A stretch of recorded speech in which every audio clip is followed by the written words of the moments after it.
Messieurs, dames, Tango Koki.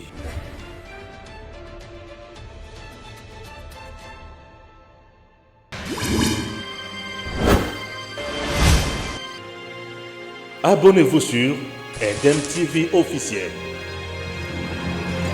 Merci na binobanso bolandi biso de partout, chers compatriotes, nali komituna. Namboka na biso nini ezali kolekana concrètement. Chers Congolais, likambo ya nationalité lelo ezo déchiré ba Congolais. Les Congolais se déchirent aujourd'hui, s'entretuent pour likambo ya nationalité. J'ai l'impression aujourd'hui que Kagame peut venir postuler en République démocratique du Congo comme président de la République, peut voter. J'ai l'impression que Sassou peut venir postuler en RDC, dire que je suis Congolais d'origine, peut pas voter. J'ai l'impression qu'un Ougandais, un Rwandais, un Burundais peuvent postuler dans le cannabis, va voter bango. Nabatu o na mboka na biso ba mesani toujours kotala mbongo liboso mais mboka na sima. Tozolo beli kambo ya bitumba o ebandi ezakaka entre Katumbi na Noël Chani. Katumbi alingi concrètement nini na batu na ye. Bazo désarmé te siko bitumba eye makasi ya Katumbi na Noël Chani. Eye makasi. Lokola mbala liboso na lobaki ke bamati sa niveau, bamati sa débat, bamati si débat sikoyo. Et baké na niveau mususu e batu sikoyo to banda kanisa ke ba ki kozala batu mayele ba décevoir les sources complètement. Georges Kapiamba azui mandoki atalisi contre Noël Chani. Noël Chani pe azui mandoki atalisi contre Georges Kapiamba. A betie et loco. On a senti que loco koti. Les Cambodgiens nationalité pour nous comme président de la République. Ça fâche à quel niveau et pourquoi? Nazo Bandela Wana Lelo. Deuxième partie avec Eric Tshisekedi à Kolobela Lisusu. Humiliation au Paul Kagame à Mekiko Sala. Bozoba au Kagame à lobby. Ce monsieur après avoir tué les Congolais, ce monsieur après avoir soutenu les M23. Ces messieurs, après avoir causé la mboka na biso ko bunda ensemble, la guerre de 5 à 6 jours na Kisangani, l'armée ougandaise et l'armée rwandaise baya ko bunda na mboka na biso, ba massacre belé salema, ba massacre ya Makobola. Parmi bato bazaka sima biloko na ba Kagame na bato nyonso basala biloko nyonso. Kagame n'a pas de leçons à nous donner. Kagame ne peut pas cracher sur docteur Nobel, le prix Nobel, Nabiso, Denis Mukwege. Donc Kagame nous a importunés. Kagame a craché sur nous. Les gens disent aujourd'hui que le silence sur Félix Tshisekedi est coupable. Le silence n'est pas aussi une faiblesse, vous devez savoir. Donc le président Félix Tshisekedi, lorsqu'il dit mon frère, mon frère là, il sait ce qu'il dit. Les gens pensaient qu'il était naïf avec Kabila. Mais aujourd'hui, Kabila est devenu poussière. Les gens pensaient qu'il était naïf avec le ministre qui faisait du n'importe quoi. Poussière. Les gens pensaient qu'il était naïf envers Bachadar et consorts. Les gens pensaient qu'il était trop faible. Aujourd'hui, même, il faut quoi dire aux gens. Pourquoi? Puisque fini. Les gens pensent que Félix Tshisekedi, c'est un monsieur faible. Détrompez-vous, monsieur. Félix n'a jamais été faible. Félix, c'est un homme fort. Félix Tshisekedi a une vision pour le pays et il sait ce qu'il fait. Donc aujourd'hui, ma réaction, Eric va en parler. Mais d'entrée de jeu, d'abord, lokola mampinga na biso FRDC loko makasi. Bazali na terrain baliko longa munguna pe baliko beta munguna. Chers compatriotes, je dois vous dire que le président, je dois vous dire que gouverneur militaire kitaki na terrain, population a yambi bango, population a sepeli, population a beti maboko koleka sepeli na bakonzela ndenge baye. Chers compatriotes, en direct d'abord, il y a état de siège. Suivez pendant 10 minutes ou 7-8 minutes et on se retrouve après. On a continué sur la nationalité.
Lelo boyambi gouverneur asika na esengo makasi tosepeli makasi koko manena kati mboko oyo na kati na kana biso vraiment tosepeli makasi mpona nini bosepeli tosepeli mpo papa nyati mabele na biso donc tomoni neti topambola.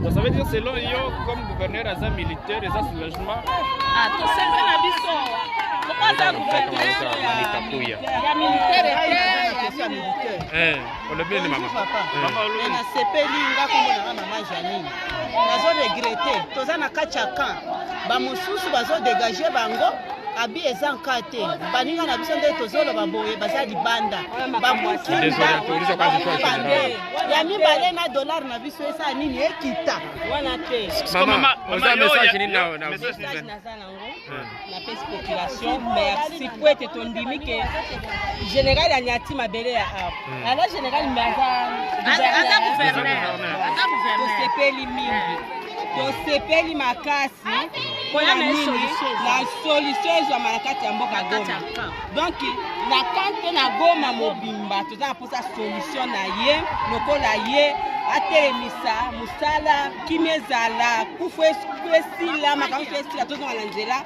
nde nini tokoki koza tolinga na biso na biso. Donc selon yo lokola lelo gouverneur aza militaire kimi ekozonga eza question ya ke aza militaire tolonga nanu grade ya militaire batie nde gouverneur aza bacivil aza mpe ya bamilitaire aza mpona bamilitaire oza message nini message napesi kaka oza na pose awa na camp message mo nyonso ya situation sécuritaire wana kimia toza na posa ya kimia toza na posa kimia ekota na mboka Goma asunga biso tozala kimia po donc kidnapping esila bato kokufa batika kokufa donc tozala kimia toluka nde kimia eloko tobengele na kati ya Goma ata mosala olonge oza na espoir ke bitumba yonse ekosila toza na espoir po eliki ezala na nzambe lokola tindi bango mpe batangisa mayele bango nyonso basala mosala ekende liboso. Ça veut dire beaucoup soutenir et beaucoup accompagner. La population se soutenir la prière, la union soit bala. Donc on peut lui coller papa ko Isaiah ayebisi biso tokota na nzela tokombola gouverneur nde ayebisi biso tokota na nzela depuis janvier ti lelo na tozwi mbongo ezali 6 mois. Bon, ça veut dire le gouverneur a na kaka tindo bosepeli le tomoni oza message depuis janvier tozokombola tozina na ta 10 francs mère yo pe message nini ozanda ngo lelo boyambi gouverneur makasi ya koyamba papa na biso na province ya Nord Kivu province oyo bazobenga ngo Nord Kivu tozokufa basi violence eleki. En tout cas, papa sunga biso. Toboyi violence na kati ya mboka oyo ya Goma. Toboyi kokufa. Batu bakomi lokola banyama na kati ya mboka ya Congo. Dollar ekomi kotungisa biso. Lelo po mwasi soda zui 200,000 francs. Asomba provision ezo kokate. Na bana na université. Kotange pai papa. Tozo kokate papa. Merci. Papa. Oza message nini mama? Oza message pona koyebisa papa. Po tosalaki commission koleki tokende kopesa ye. Baboyi tokende kotala ye.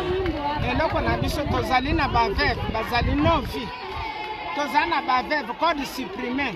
Tozali na baveve soki nani misusu. non vie code discipline non à Paris récupérer bio ndeto sengi lokola papa ye ata la mabudu nyonso bakundaki biloko wana abimisela biso pasi eleki surtout biso baveve tala ngai koko na bino nzoto nazana hôpital kisi tomonaka te tozwaka kaka ordonnance ata ndenga ye na kisi wana tokomona yango te ekokende nde na bapharmacie na bango Papa biso po na kombo na nzela salisa biso balobi ba marine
Chers compatriotes, vous venez de suivre Oyo Bakonzi. L'olenge population azozala na mariage na Bakonzi. C'est ce que nous voulons. C'est ce qui peut amener notre pays musika. Tango population azozala na mariage na communion na Bakonzi. Bazozala loko moko munguna kokotate. Et ça, c'est adorable. Félicitations au peuple. Oyo Azakuna, au moment où je vous parle, RDC et Zozala récupérer ndenge nyonso kimia ezozala na kokota puisque bazali kozongisa mandoki banyangala kata wana bakimi bazamba bamoni ke moto epeli. Tout ça c'est quoi? C'est sous l'impulsion du chef de l'État, le président Félix Tshisekedi. Batu nyonso ya maele soi-disant ya maele o babimaki awa pona kolobake état de droit non état de siège état de siège lelo basoki wapi parmi batu wana batu akatumbi pe bazalaki les gens qui n'aiment pas le pays. Na contre ma nationalité. Katumbi ne veut pas désarmer. Pourquoi? Pourquoi Katumbi ne veut pas désarmer? Pourquoi Katumbi ne veut pas désarmer? Nabatunaye. Les Katumbistes ne veulent pas désarmer. Pourquoi? Ces mercenaires nous veulent quoi? Chers compatriotes, Nazo Pesabino avantage.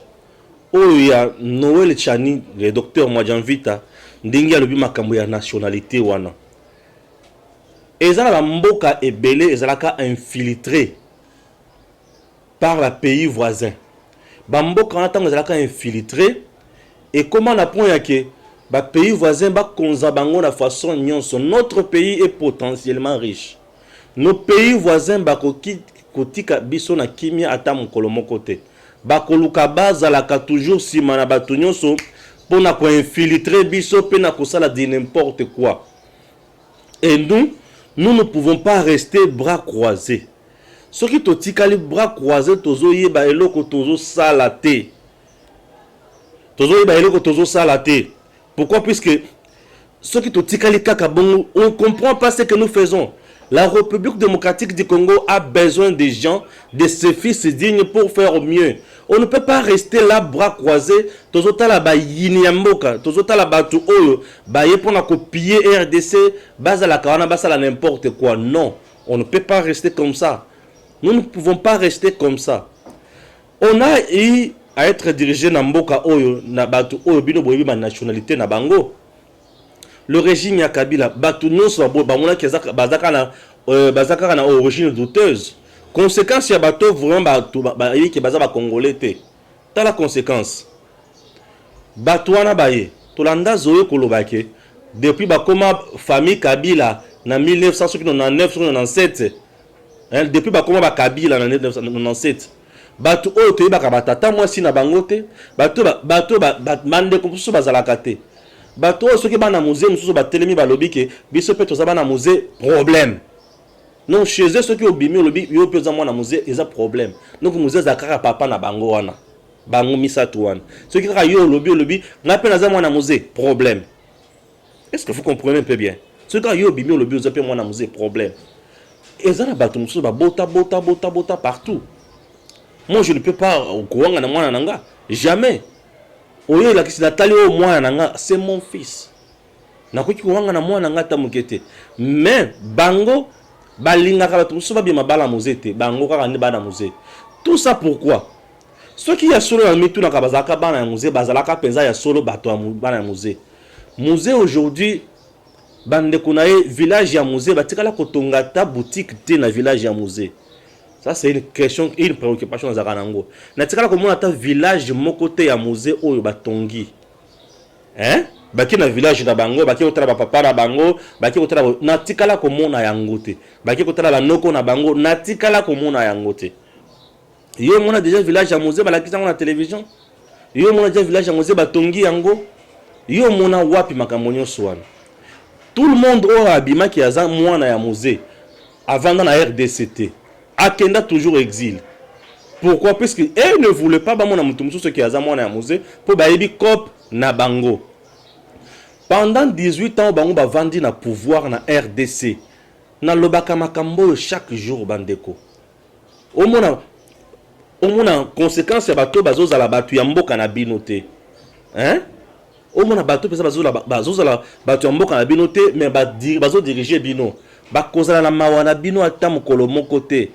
Na Kinshasa bato mona ba fausse commune. Bato akufi batie bango na mabulu. Kinshasa c'est la guerre te. Kinshasa c'est la qui na trouble ceux qui en dernier te mais bato na banda ko boma bango. Na mituli kaka. Ba massacre salemi awa na ba province awa. Entre autres na province ou na espace Kasai. Ba massacre salema kuna ya kamona sapu ya kosakana te. Oyoka sangonini, oyoka suite nini. Hein? Ba massacre au cinéma l'espace Kasai wana ceux qui tseke dilelo. Ils pouvaient trouver solution autrement. Talande a trouvé solution kaka na espace il y a 2 ans où il y a na pouvoir, état de siège et vende si makambo. Ezola kisa ke mutu wana aza vrai congolais aza mwana mboka wana. Azo poser ba acte ezola kisa ke oyo mwana ya mboka. Chers compatriotes, na kingakati oyo kaka wana otikala kokota yango te, kingakati eza na aéroport likolo ya Ngomba. Bavio banda kokita la kingakati wana na aéroport wana banda kokita na nini? E banda ko ya kozwa nini? Yo tikala komona makambo wana te. Kingakati eza na makadamu koleka Kinshasa. Yo tikala yo makambo wana te. Kingakati eza propre koleka Kinshasa. Yo makambo wana te. Kingakati eza la capacité ya kozwa à peu près 2 ou 3 districts. Donc na ba district wana kingakati kozwa à peu près 5 communes ou 6 communes mbalamoko. Kingakati oyo kakawana. Kingakati eza la propriété koleka. Kingakati eza la sécurité ya malonga. Mais na Kinshasa insécurité, mais na Est insécurité. Batu wana soki bazalaki penza la Congolais ya solo o balingi mboka na bango pouvait diriger de la sorte. Namboka na biso na blobaka ba entreprise nyonso zalaka par terre. Ba réseau mafieux na ba entreprise nyonso. Et il y a même certaines entreprises na Congo central où il y a ba OCC, ba douane Rosso, ba yebisaka que c'est plus les Rwandais qui sont là-bas. Monto ya zalaka soki Rwandais bo une entreprise OCC ou de Girado comme ça, le nom m'échappe. Ceux qui reguisent, ouais, à Koufa récemment, ceux qui reguisent, ceux qui nani. Rwandais, Rwandais, nous avons côté de l'entreprise publique, il y a l'État congolais. Bah, Congolais, bazana misalate. Mais, il y a quelqu'un qui vient qui vous dit, chers compatriotes, verrouillons le poste ou la fonction du président de la République. Poste où ils ont entré à Nyonso.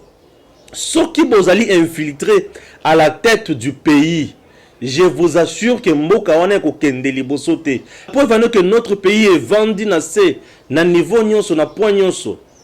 Diplomatiquement, mboka par terre. Économiquement, mboka par terre. Sur le plan économique dans notre pays, c'est uniquement bango nde mutu baza na mbongo ebele ba dignitaire na bango mbongo na ba banque mbongo partout baza na ba banque baza na boyo. La RDC n'a même pas une banque privée oyo ekoki koya esungi mboka boyo ya ba congolais.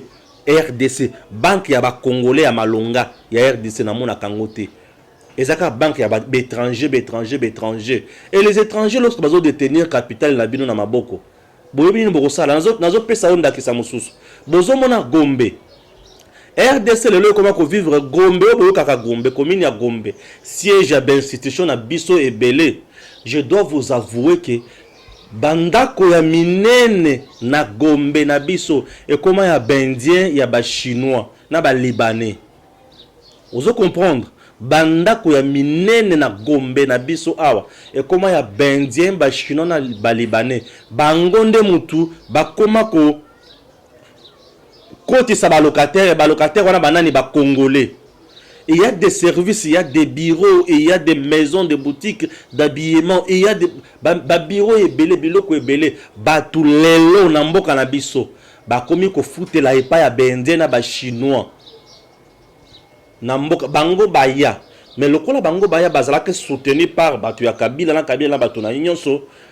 Basoma ba immeuble ya minene basoma ba place nyonso ya vide ya Gombe wana batonga ba immeuble et ba immeuble wana lelo bato bazo foutre na ba immeuble wana ba congolais ba supermarché ya minene na mboka na biso ya bendien ba chinois ba libanais ba maison ya minene ya photo ba boutique ba boîte de nuit bendien ba chinois ba libanais ozolanda marché kutu ya zando ya munene mupaya ne mutazo azokonza yango.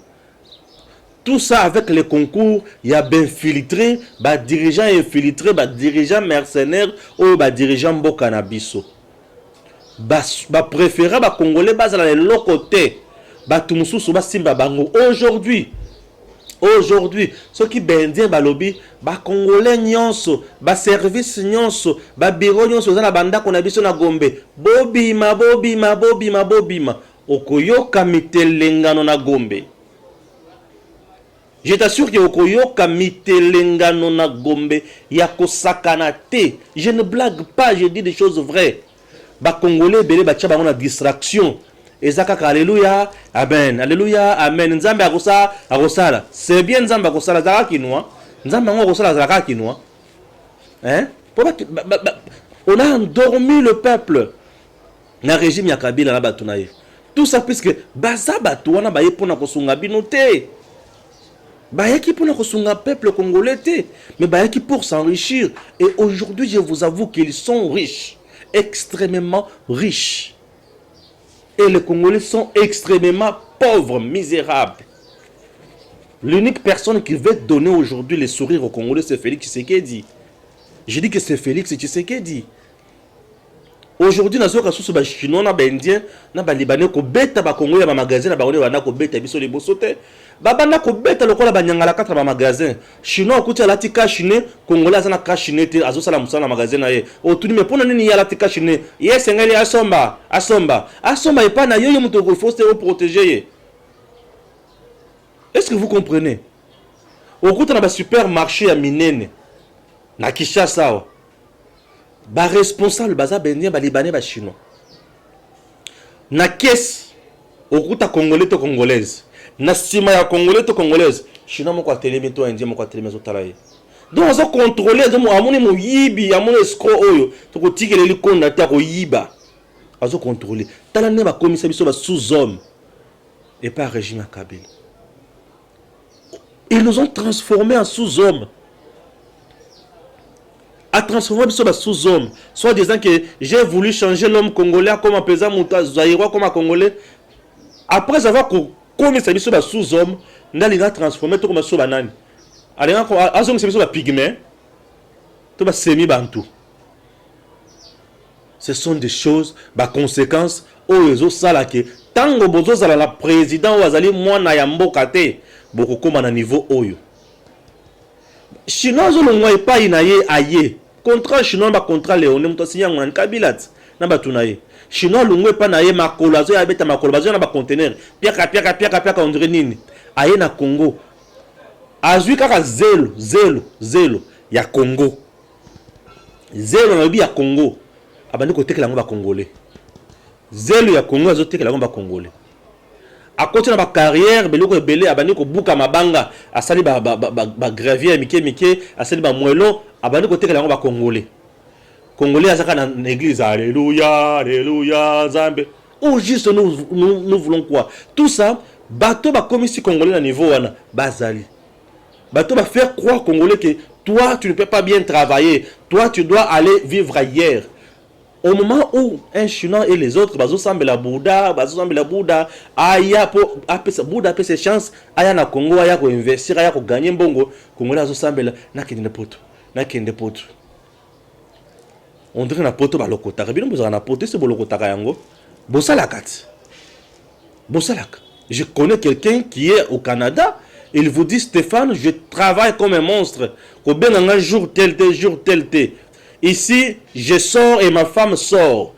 Moi, c'est nanga qui a luki, à qui au sala musala, ngapela qui a sali musala bana batikali bango moko na ndala tunye, c'est ça la vie. À la vie papa, Congo vous vivez. Ici, on ne joue pas, il faut travailler et nous travaillons dur et c'est sous le froid. Et il vous travaille très dur. Très dur. Et bon, à cause de la paix, tout, c'est bien. Après avoir ça, la dépense, courant, gaz, c'est cher. Monde la paix, c'est côté, à côté.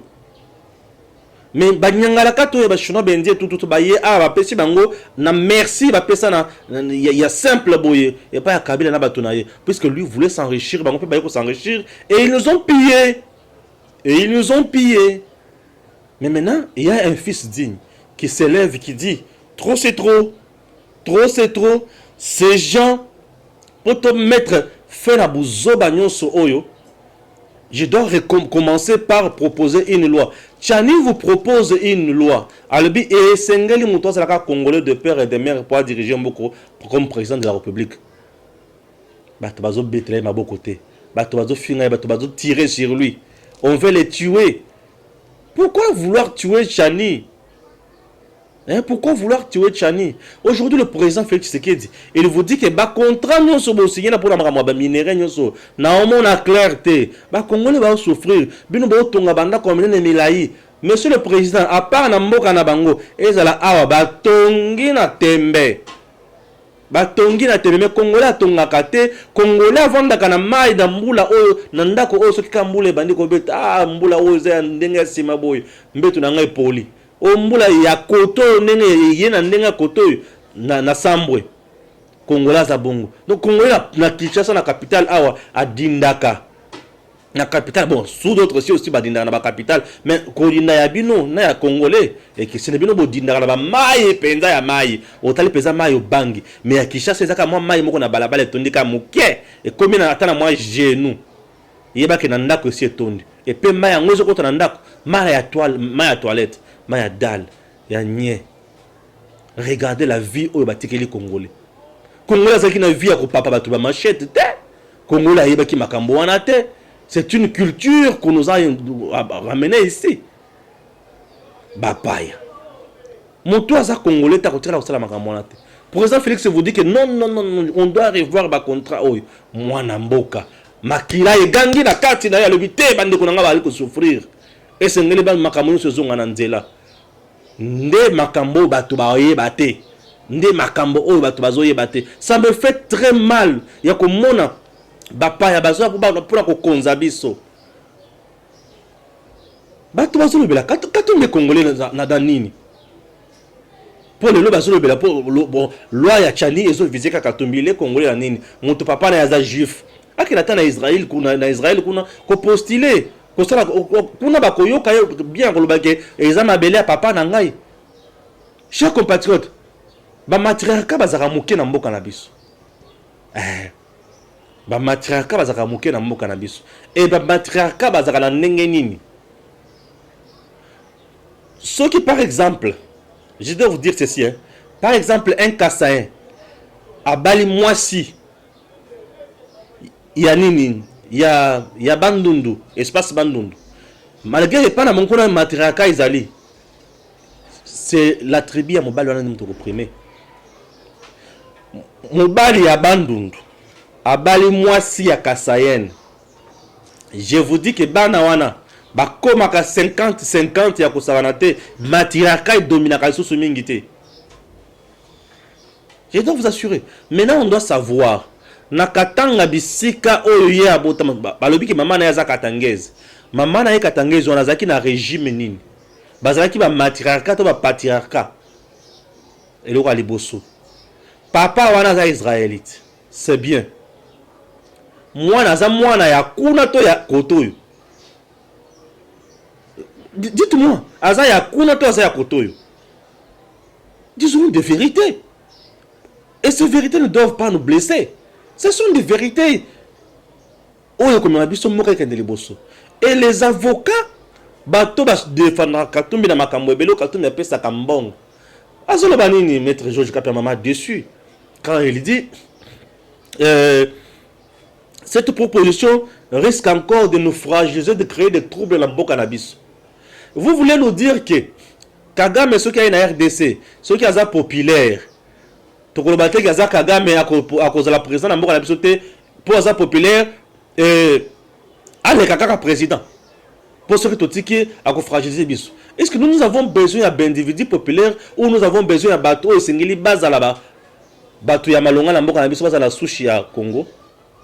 Chers compatriotes, il y a des joueurs, un joueur qui n'est pas de votre pays, mais qui est populaire dans votre pays. Je prends par exemple le joueur Messi à Barcelone. En Espagne, j'espère. Il n'est pas un Espagnol, mais c'est un grand leader en Espagne. Mais quand il s'agit de jouer pour son équipe nationale, à Kenarambogani, en Argentine, il rentre dans son pays pour jouer. C'est là où il tire ses origines. C'est ça. C'est ça. On ne sait pas. On ne refuse pas. Pour avoir acheté les gens à gauche, à droite, aux gens populaires. Popularité dans le lingo, le qui est commis ayant droit. Non, les ayants droit, les ayants droit, vous qui voulez nous donner des leçons du genre que il est populaire, il a la maîtrise, il a géré une province ici, Katanga. À niveau nini. Si ce n'est pas piller cette province. Et Nathan Ouara, il s'était rendu très riche. Très, très, très fort encore. Puisque Mitou Kanaye, Nabisika Mitou la société, Moussou Yangon, Moutou Bana coopérer.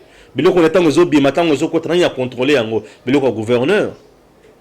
Bah, il savait ce que Baouya Kabila. Bah, il savait ce que Baouya Kabila. Pourtant, Kabila, quand je vois Katumbi, ça me rappelle l'histoire, il y a Judas, c'est ça, non? Hein? Ça me rappelle l'histoire de Judas. Maintenant, pourquoi Kabila a dit ça? Et il rappelle l'histoire de Judas. Judas était qui? À l'époque, ça me rappelle l'histoire de Judas qui était à se pendre. Judas était avec le Fils de Dieu, le Jésus-Christ. Et après Judas, a quelque trahir, les colons à Mbongo. C'est que où est la Mbongo? Il y a il rappelait mon sauté. Il faut que la bataille il rappelait ta pierre. Oh, il a sauté 3 fois. Mais il rappelait qu'à Judas. Judas était un traître. C'est-à-dire ce monsieur-là, Azanan, n'a pas battu Kabila n'est pas lobby. Judas était traître. Et lui aussi, au lobby, n'a eu quitté. Au lobby, Azanani. Si comme on tourne wana oyo lobby wana, ndé à cause la siko mo konzina biso. Ah! Ça risque de nous fragiliser. Nous fragiliser na nini. Kabila boyi awa akota katanga, akota mboka. Et fragiliser de na poni. Akometi na Zambie. Il faut que tout le monde bakatanga nyonso, bakende ti la frontière ka Subalese. Balo bake yolelo okokotawa. Bakenda? Et fragiliser ni. Bazo me maye na justice et pas ta mwamba. Na bato Kabila na matière à spoliation soit des ables ba mercenaires à lokuta wana. Ti na justice wa kena osambate. Population est tombée sur la ligne. Et boukanine, et bomana, et fragilisant nini. Mais les gens nous trompent. Et fragilisant nini. Azui avio malade Bouakimi. Ba fragiliser nani.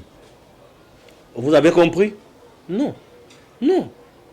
Le pays ici doit être dirigé par des Congolais d'origine. Père congolais, mère congolaise. Tokoti que les sous mutu moko tante aya ko sala n'importe quoi ao et simbate. Merci beaucoup. Nabino Bolandingai. Maintenant place à la deuxième partie. Il y a makambo ya Kagame ou ya sakanya ba congolais. Moi Kagame oyo, moi Kagame oyo. Moi Kagame kaka oyo, moi Kagame oyo. Hein, moi Kagame oyo kaka. Asakanya ba congolais pele moto siko. Et basasi na minduki na biso itali siko na Kagame. Akoyeba ke congolais za na nzam ton niveau na été. Po ba geleki. Eric pesa en matière. Merci Ndeko Stéphane pour la deuxième partie à l'émission. Yo le belaki parti à guerre marambo ya congolité et Noël Tchani ezako le bisaba to bisa ko la deuxième partie pour parler de cette question qui fâche toute la nation, cette question qui fâche toute la République démocratique du Congo. Ezali makambo ya Paul Kagame lobby na France na RFI par déclaration naie ou à tenir contre la République démocratique du Congo. Bah poser ma question sur ma crime où ils allaient commis en République démocratique du Congo. Paul Kagame a nié totalement que son pays ni armée naie et ça de près na Babilo Kouana. Et également il a traité les dortem quoi qui va faire naia l'obiété Zali Babilo comment quoi inventé de toutes pièces et tout ça et ça koluka ko salaye to ko komisaï so kindengeni tout ça ce sont des déclarations de Paul Kagame na France. Rappelez-vous qu'il forum économique à Paris où il va autorité Afrique et également il y a c'était juste pour discuter sur la coopération entre l'Afrique et le Paris, sur l'emploi, sur l'investissement, comment investir. Vous avez vu comment ça a été. Mais Kagame a craché certainement sur toute une nation et il n'a pas reconnu génocide Oyo et Salamaki dans la République démocratique du Congo. Il n'a pas reconnu la violation des droits de l'homme en République démocratique du Congo de 1994 à 2023 et 2003 pardon. Il n'a pas reconnu cela. Pour Paul Kagame, ce sont des choses masquées. Mais beaucoup de Congolais se disent pourquoi il n'y a pas eu de réaction des autorités compétentes. Pourquoi il n'y a pas eu de réaction? Il y a président Félix Tshisekedi. Mais avant tout, Félix Tshisekedi, d'abord M. Paul Kagame, puisque ça devient de l'habitude à chaque moment. Au moment de Vincent Karega à lobby, Vincent Karega à Saliboué, il est protégé. Et aujourd'hui, le Rwanda, Paul Kagame, qui commence encore à en faire un peu plus de trop, il faudrait essayer de les recadrer pour qu'ils sachent que nous ne sommes pas des dupes, nous ne sommes pas dans un pays des lâches, nous sommes des Congolais. Et qu'il ne peut pas à chaque moment pouvoir cracher tout ce qu'il dit sur la République du Congo. On va les rappeler qu'il y a eu génocide certainement République démocratique du Congo. Cette génocide au Baboma Congolais, on parle de plus de 6 millions de morts. Ezali, Mokete, plus de 6 millions de morts. Il y a Bato Baboma, Bato Katamitu et tout ça. Yemoro Paul Kagame a ça l'effort pour que na Rwanda va reconnaître le génocide Rwanda où ils étaient en 1994, mais il ne veut pas reconnaître que l'armée rwandaise était aussi infiltrée dans Babilo que Salama dans la République démocratique du Congo. Il ne veut pas reconnaître que l'armée rwandaise a participé à des désordres dans le Congo Tina Mokula Lelo. Et lorsqu'il parle même et qu'il dit que l'état de siège sera soutenu par le Rwanda, je voudrais que le président n'autorise pas que cela soit fait. Je vais vous expliquer pourquoi Paul Kagame veut, entre guillemets, prétend que le Rwanda est en train de soutenir l'état de siège. Je vais vous parler de ça et vous allez comprendre que qu'est-ce qui se cache derrière toutes ces choses. Certaines personnes ne comprennent pas qu'il y a des choses ont commencé à basculer, à changer. Et Paul Kagame a compris que les choses commencent à changer au Congo et que le Congo commence à petit à prendre son pouvoir. Mais il est en train de jouer avec certaines choses. Lors du Conseil de sécurité des Nations Unies, il y a eu le représentant du Burundi qui avait rappelé, puisqu'il y a un certain moment, le Burundi a eu un problème avec le Rwanda. Le Rwanda commençait à donner même des leçons de morale à cette nation du Burundi. Cet envoyé du Burundi a rappelé à ces messieurs du Rwanda que vous n'êtes pas un pays dont nous devons être, vous devez nous donner des exemples, puisque vous avez massacré les Congolais. Il a rappelé lors du Conseil de sécurité des Nations Unies, il a rappelé, n'est-ce pas, au Rwanda, que le Rwanda a participé à ces génocides où on a tué nos Congolais. Plus de 6 millions de morts dont on a abattu. Et tout ça, M. Paul Kagame sait. 1994, Paul Kagame, je me rappelle, était ministre de Défense. Il a été vice-ministre, etc., ministre de Défense, jusqu'à ce qu'il devienne président de la République du Rwanda. Il était dans ce qui se faisait à l'est de la République démocratique du Congo. Ils ont participé certainement à ce qui s'est fait au niveau de l'est de la République démocratique du Congo. Mais pas elle, puisque le problème qui se passe à l'est de la République démocratique du Congo, je l'ai toujours dit, je le rappelle toujours, c'est une complicité de la communauté internationale, entre guillemets, cette fameuse communauté internationale, sur l'exploitation de nos ressources naturelles. C'est-à-dire que le Rwanda est un pays qui a été utilisé, par d'autres forces pour extraire. Et le commandement, celui qui commandait ces actions, celui qui commandait de ces militaires, c'était Paul Kagame. Et ça, on le sait. Si aujourd'hui Paul Kagame va essayer de nier, dire que le Rwanda n'en est pour rien, ça, c'est le mensonge. Je comprends pourquoi M. Paul Kagame a dit cela. Puisque Paul Kagame ne voudrait pas que l'on puisse jeter l'opprobre au Rwanda. Mais ce qui est vrai est que le Rwanda a participé à ces génocides. Le Rwanda fait partie de cette nation qui a combattu la République démocratique du Congo. Mais pourquoi ils ne veulent pas reconnaître qu'il y a eu génocide? Pourquoi il va outrepasser à Koloba jusqu'à ce qu'Aloba ait été, comment dirais-je, minimisé le prix Nobel de la paix, Mukwege, qui s'est bâti certainement avec les violations des droits de l'homme, les femmes qui ont été violées. Est-ce que Paul Kagame peut nous dire tout ce que nous voyons au sud Kivu, au nord Kivu, lorsqu'on tabasse nos frères et sœurs, on décapite nos frères et sœurs, lorsqu'on viole nos mamans, ça ce sont du théâtre. C'est-à-dire que nous avons fait des choses masquées que M. Paul Kagame ne veut pas reconnaître que cela provient exactement du Rwanda. Est-ce que M. Paul Kagame est en train de perdre que le Rwanda a participé, n'est-ce pas, à ces atrocités au niveau de l'Est de la République démocratique du Congo?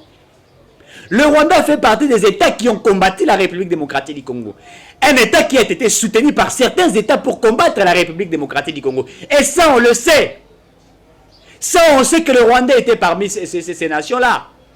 Paul Kagame peut nier, il peut dire tout ce qu'il peut penser, mais la réalité est que nous savons ce qui s'est passé. Lorsqu'il y a eu crime en France, lorsque la France avait commis des crimes, à un certain moment, le Français refusait ces crimes qu'ils avaient commis. Ils n'acceptaient pas qu'ils avaient commis. Mais après plusieurs États, après plusieurs années, lorsque la justice a commencé à faire ses travail, eh bien, il y a eu la solution par rapport à toutes ces choses-là. Alors, si aujourd'hui, M. Paul Kagame, qui veut jeter de l'opprobre pour la nation congolaise, il doit comprendre que ce génocide qui a été créé en République démocratique du Congo, peu importe le temps que ça pourrait prendre, il y aura certainement une solution qui sera trouvée. Il faut que la communauté internationale, il faut que le monde connaisse réellement qu'il y a eu génocide et que l'on puisse reconnaître qu'il y a eu ce génocide en République démocratique du Congo. Est-ce que sur la RDC, le gouvernement congolais avait dit que les génocides rwandais étaient de mascarade? Que devrait dire Paul Kagame? Il devrait marcher. Il devrait faire des sit-ins et tout ça pour réclamer que le Congo n'est pas en train de blaguer avec ce qui s'était passé au Rwanda en 1994. Mais pourquoi refuser exactement ce qui s'est passé au Congo? Les femmes qui ont été violées, les hommes abattus, tout ce qui a régné dans l'est de la République démocratique du Congo. Que nous puissions accepter cela. Non, on ne peut pas accepter cela. On ne peut pas accepter cela. Au nom de la diplomatie, on ne peut pas accepter cela. Kagame ne voudrait pas accepter devant la presse internationale la culpabilité du Rwanda face à la République démocratique du Congo. Mais ce qui est vrai est que c'est réel, c'est vrai. C'est que le Rwanda a combattu la République démocratique du Congo. Et il doit assumer cela. Que le Rwanda s'est comploté pour faire face à la République démocratique du Congo avec une puissance obscure. Mais le Paul Kagame Kobanga n'est en dengenini. C'est que la récupération politique aujourd'hui de la haute diplomatie qui est menée par le chef de l'État. Ici, j'aimerais rappeler certaines personnes. Les gens disent que pourquoi Félix Tshisekedi, lorsque Kagame a craché sur la République démocratique du Congo et qu'il a été reçu par le président de l'Union africaine, Félix Antoine Tshisekedi Tshilombo, et que Félix l'appelle frère, cela devient un problème. Écoutez, Félix Tshisekedi est président de la République démocratique du Congo. Il est président de l'Union africaine. Il est censé de contrôler les situations politique, économique des États africains. Et comme président de l'Union africaine, il ne peut pas, même sachant qu'il y a des choses obscures qui se cachent, il ne peut pas montrer sa face de la colère. Il ne peut pas montrer sa face de rage. Ce n'est pas comme ça qu'en diplomatie ça marche. Ce n'est pas. Deux fois, il faut être risé quand on veut avoir du fromage frais. Deux fois, il faut être riseux. La politique stratégique, c'est le fait d'être risé. Faire semblant comme si tout allait. Faire semblant comme si, n'est-ce pas, vous recevez des coups. Mais attention. Attention. Celui qui ne dit rien ne veut pas dire que c'est un lâche. Celui que vous insultez, celui que vous parlez n'importe quoi et qui ne vous répond pas, ça ne veut pas dire qu'il est lâche. Les hommes forts sont ceux qui écoutent et ceux qui font semblant, ceux qui ne disent pratiquement rien. Attention. La vengeance, c'est un repas qui se mange froid. Quand on veut venger quelqu'un, il ne faut pas utiliser la chaleur. Il ne faut pas utiliser la précipitation. Attention. Quand tu veux venger ton adversaire dans l'art de la guerre, il ne faut pas utiliser la précipitation. Il faut prendre le temps qu'il faudrait. Il faut étudier comment détruire son adversaire. Celui qui donne le premier coup dans un combat, ça ne veut pas dire que c'est celui qui gagne par la suite. Le meilleur, c'est celui qui se relève après la bataille. C'est celui qui gagne la victoire et qui se relève après la bataille et qui regarde son adversaire par terre. Et c'est lui qui est le vainqueur. Même Paul Kagame pourrait dire tout ce qu'il dit, il pourrait chanter tout ce qu'il chante. Mais la crainte, c'est quoi?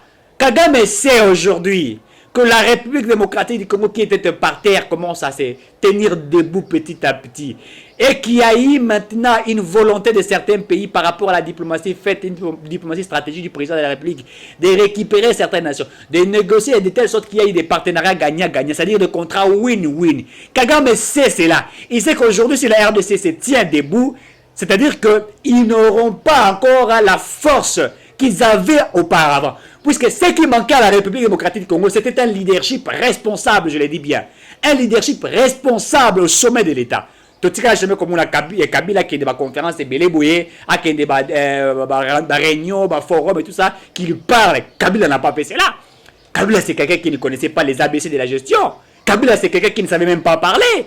Il ne savait absolument rien. Mais aujourd'hui, vous avez quand même un président qui peut rencontrer le président russe en train de parler, qui peut rencontrer le président français en train de parler, qui peut rencontrer John Biden, qui peut rencontrer certains pays, qui peut parler au nom de l'Afrique. Il est président de l'Union africaine. Rappelez-vous, Félix Tshisekedi arrive au Tchad lorsqu'on abat le président tchadien, Nafon. Et le président français, Macron.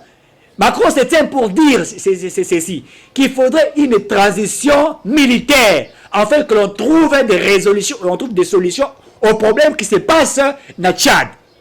Félix étant démocrate, étant un président africain, et celui qui a reçu mandat, n'est-ce pas, du peuple congolais par la voie et la urne, étant démocrate, qu'est-ce qu'il dit? Il dit que pour le Tchad, il faut une transition démocratique. Qu'est-ce qu'on attend par une transition démocratique? Une transition démocratique voudrait dire simplement ceci, qu'il faudrait qu'il y ait le respect des textes de principe, il faudrait qu'il y ait le respect de la Constitution. C'est-à-dire que pour qu'il y ait un autre président qui va prendre le pouvoir, il faut que le Tchad respecte la Constitution. Or, que dit la Constitution du Tchad? Ce n'est pas au fils du président Idriss de pouvoir remplacer, mais c'est en principe le président de l'Assemblée nationale. Mais qu'est-ce qui s'est fait? C'est que, sachant que la Constitution Tchad donne le pouvoir au président de l'Assemblée nationale, le fils qui a reçu le mandat d'une fameuse communauté internationale, ici je fais appel à la France, n'est-ce pas? On lui impose de prendre le pouvoir par force. C'est-à-dire que c'est un coup d'État forcé soutenu par la force obscure, l'extérieur. Mais Félix arrive, il n'écoute pas ce que son collègue français, président de la France, est en train de dire. Il dit transition militaire. Mais Félix dit transition démocratique. Ça veut dire qu'en lui, il sait ce que l'Afrique a besoin. Il sait Qu'est-ce qui se passe réellement quand il y a des atrocités à l'est de la République démocratique du Congo? Il sait les États qui sont financés. Le Rwanda est un petit pays que s'il faudrait qu'auto abattre en haut, ça ne peut pas prendre des heures. Je vous dis, normalement. Si la République démocratique du Congo se lance en guerre contre le Rwanda, ils ne peuvent pas résister face à la République démocratique du Congo. Et ça, tous nous le savons. C'est puisqu'il y a eu de forces obscures dont on va les alimenter par des armes. Et bien, voilà ce qu'il a fait. Il y a eu l'accord d'Emera. Tout ce que vous savez avec Mouzé Laurent Désiré Kabila, lorsqu'il fait appel au Rwandais pour la section pour contre la République démocratique du Congo. Et il va se retourner contre l'armée rwandaise et commencer à attaquer puisqu'il y avait eu des contrats. Si aujourd'hui la RDC s'est tenue bas, c'est l'AFDEL. À cause des accords obscurs dont Mouzé a signé, dont Étienne Tshisekedi à l'époque demandait de résilier ces accords-là. Et il a même été envoyé chez lui à Kabeya Kamwanga, qui ne sait pas l'histoire. C'est à cause de toutes ces choses-là. La force de ces gens qu'ils ont eu. Le Rwanda soutient la rébellion avec Mouzé Laurent Désiré Kabila. Le Français, les Américains et d'autres États viennent là. Et ils se disent, qu'est-ce que nous allons gagner? Ok, le minerai du Congo. Puisqu'on sait que le Congo est un pays rempli des immenses ressources naturelles. Eh bien, on va prendre les minéraux du Congo. On va commencer à piller, à en faire de n'importe quoi. Et Mouzé, comme lui, c'était aussi un affairiste assoiffé de l'argent, il fait face au Rwanda puisqu'il sait que le Rwandais voulait exploiter les matières premières. Il refuse que cela se fasse. Eh bien, voilà ce qu'on va faire. La France va s'organiser, les USA vont s'organiser pour abattre Mouzé Laurent Désiré Kabila et prendre un pâté qui était présumé son fils, qu'on va les mettre au sommet de l'État, qui va diriger le Congo pendant 18 ans. Et ça, c'était la force de l'Occident. Ces États occidentaux et tout ça, qui influencent au niveau de l'Afrique. Voilà comment ces nations s'opèrent. Et c'est comme ça qu'ils font leur stratégie. Ils vont utiliser des forces obscures. Pourquoi? Puisqu'ils voulaient avoir la possession sur les richesses du Congo. Et on va utiliser un petit pays comme le Rwanda, et puis on va commencer à crier le Rwanda, le Rwanda. Moi, j'en ai assez qu'on nous crie sur le Rwanda. Non, je voudrais que nous soyons un État pragmatique sur le terrain. Et que nous ne regardions pas nos faiblesses, mais que nous regardions nos forces, afin de lutter contre tout ce qui s'est fait. Le problème vient exactement de cette fameuse communauté internationale. Je les ai toujours traités des gens à double face. Ce sont des gens à double face. Qu'on négocie à gauche, côté que nous négocions à droite, et puis par après, lorsqu'ils voient leurs intérêts, eh bien, ils vont se mettre pour leurs intérêts. Ils vont se mettre pour leurs intérêts.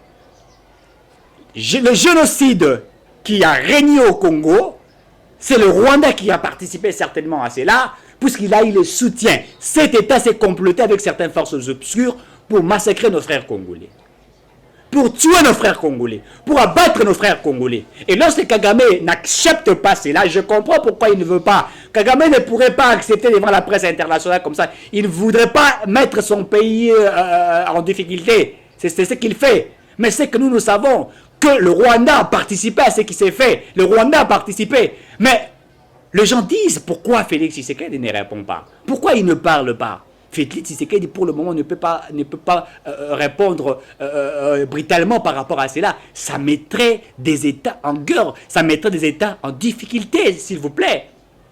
Il maîtrise cette question sécuritaire. Il a des services de renseignement. Que ce soit des spécialistes d'autres nations également ici en République démocratique du Congo. Il maîtrise cette situation de l'Est. Mais pourquoi Kagame dit aujourd'hui qu'il soutient l'état de siège? Puisqu'ils savent qu'aujourd'hui, que la force de la diplomatie de Félix Tshisekedi a abouti à des résultats.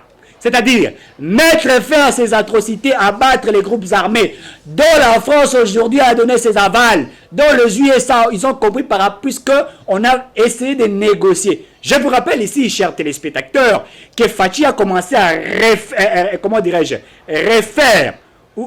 les contrats, je ne sais pas si j'ai dit, revoir les contrats qui ont été signés, certains États avec la République démocratique du Congo, certains États comme la Chine.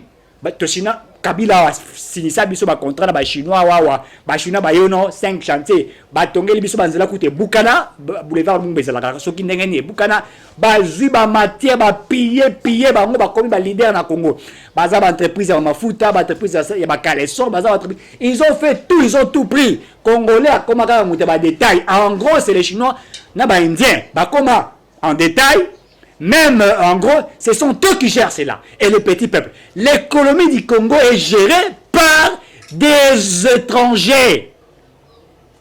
À cause de la faiblesse de l'État. Puisqu'il y a eu des accords qui ont été signés. Si aujourd'hui Paul Kagame ne reconnaît pas cela, ça c'est du mensonge. Et nous demandons à la fameuse communauté internationale, à ceux États qui sont des États frères de la République démocratique du Congo, que l'on puisse reconnaître qu'il y a eu génocide en République démocratique du Congo. Certainement, il y a eu génocide en République démocratique du Congo. Ici, on dit que Félix Tshisekedi n'a pas répondu, mais il y a certains cadres qui sont proches de Félix Tshisekedi qui ont répondu. Il y a des docteur Tchadi qui a répondu. Il y a le président de l'IDPS qui a répondu, Jean-Marc Kaboul, qui a répondu, qui a rappelé que le Rwanda est un État qui a participé, n'est-ce pas, au génocide du Congo. Et que peu importe le temps que ça pourrait prendre, la justice sera réelle. Mais ne demandez pas à Félix Tshisekedi de le faire. Même Jésus-Christ, quand il savait déjà qu'il devrait être trahi par, je crois, Judas. Mais il appelait disciples. Il appelait disciples. Le fait d'appeler Kagame frère ne veut pas dire que l'on est lâche. Attention. Je vous rappelle ça.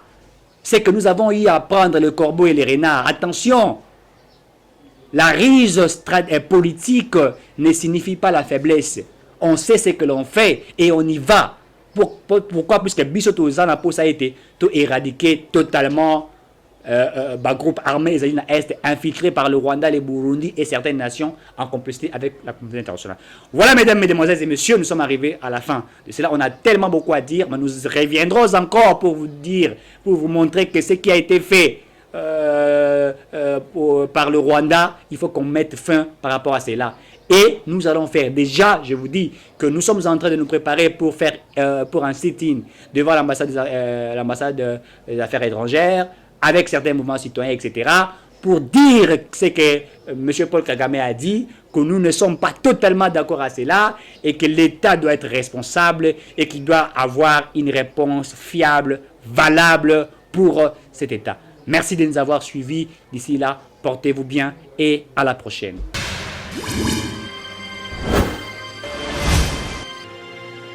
Abonnez-vous sur Eden TV officiel.